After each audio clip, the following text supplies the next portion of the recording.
Hello guys, ఈ వీడియోలో మనం జిఎస్టీఆర్ 9 అండ్ జిఎస్టీఆర్ 9C అప్లికబిలిటీస్ ఏంటి, వాటి యొక్క డ్యూ డేట్స్ ఏంటి అండ్ ఒక ఇంపార్టెంట్ ప్రాక్టికల్ సినారియో గురించి డిస్కస్ చేద్దాం. మనం బేసిక్గా జిఎస్టీఆర్ 9 యాన్యువల్ రిటర్న్ ఫైల్ చేసేటప్పుడు ఏమేమి ఇన్ఫర్మేషన్ డిస్క్లోజ్ చేస్తామంటే consolidated information of GST payable and GST ITC, ఒక particular financial year related GST payable ఎంత, జిఎస్టీ ఐటీసీ ఎంత, ఈ డీటెయిల్స్ని మనం జిఎస్టీఆర్ 9లో డిస్క్లోజ్ చేస్తాం. బేసిక్గా జిఎస్టీఆర్ 9 అనే annual return it is applicable for all regular tax payers. కానీ బై నోటిఫికేషన్ కొందరు ట్యాక్స్ పేయర్స్కి ఎగ్జంప్షన్ ప్రొవైడ్ చేసింది గవర్నమెంట్. ఆ ఎగ్జంప్షన్ ఎవరికి ప్రొవైడ్ చేసిందంటే if the aggregate turn over of the tax payer is up to 2 crore then this exemption is available. So ఏ tax payer యొక్క టర్న్ ఓవర్ బిలో 2 crore ఉందో వాళ్ళకి GSTR 9 అనేది optional. And వేరే exemptions కూడా ఉన్నాయి. అది ఏంటంటే input service distributor, TDS deductor, TCS collector, casual taxable person, non resident taxable person, composition tax payers, ఈ category of persons GSTR 9 file చేయాల్సిన అవసరం లేదు. Then GSTR 9C. GSTR 9C అనేది it is a reconciliation statement between GSTR 9 and audited financial statements.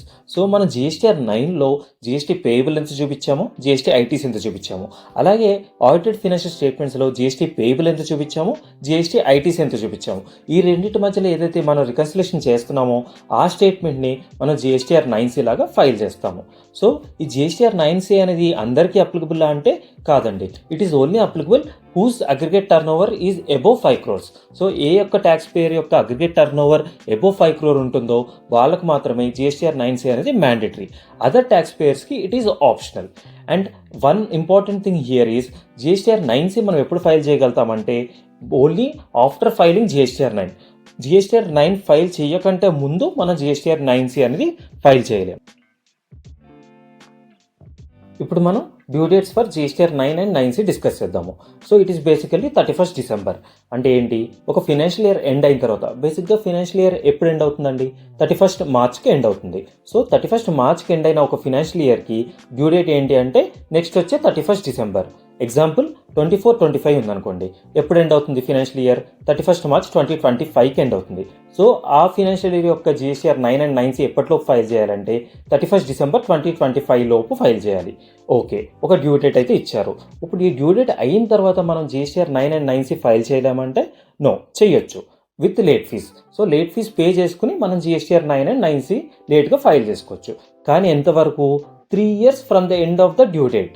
Example for financial year 24-25 due date ఏంటండి 31st December 2025. So అక్కడి నుంచి 3 years లోపు file చేసేయాలి maximum. Beyond 3 years మనం ఫైల్ చేయడానికి లేదు. అంటే ఏంటి, 31st December 2028 లోపు ఫైల్ చేయాలి. బియాండ్ 31st December 2028 మనం ఫైల్ చేయడానికి అవకాశం అనేది లేదు. ఒక ప్రాక్టికల్ సిచ్యువేషన్ చూద్దాము. ఒక ట్యాక్స్ పేయర్కి జిఎస్టీఆర్ 9 అండ్ జిఎస్టీఆర్ 9C రెండు అప్లికబుల్ అనుకోండి. సో ఆ ట్యాక్స్ పేయర్ ఏం చేశాడంటే జిఎస్టీఆర్ 9 అనేది బిఫోర్ 31st December ఫైల్ చేశాడు, కానీ జిఎస్టీఆర్ 9C మాత్రం ఆఫ్టర్ 31st December ఫైల్ చేశాడు.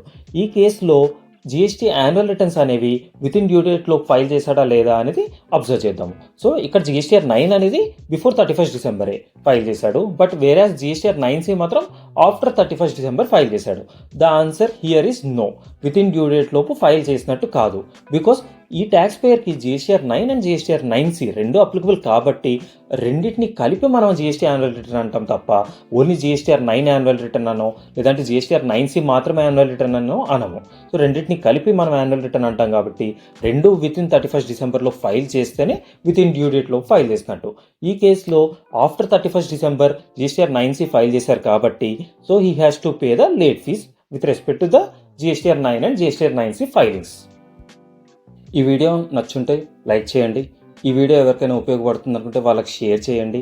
అండ్ ఇలాంటి నాలెడ్జబుల్ వీడియోస్ కోసం SBK ట్యాక్స్ క్లాసెస్ని సబ్స్క్రైబ్ చేయండి. Thank you.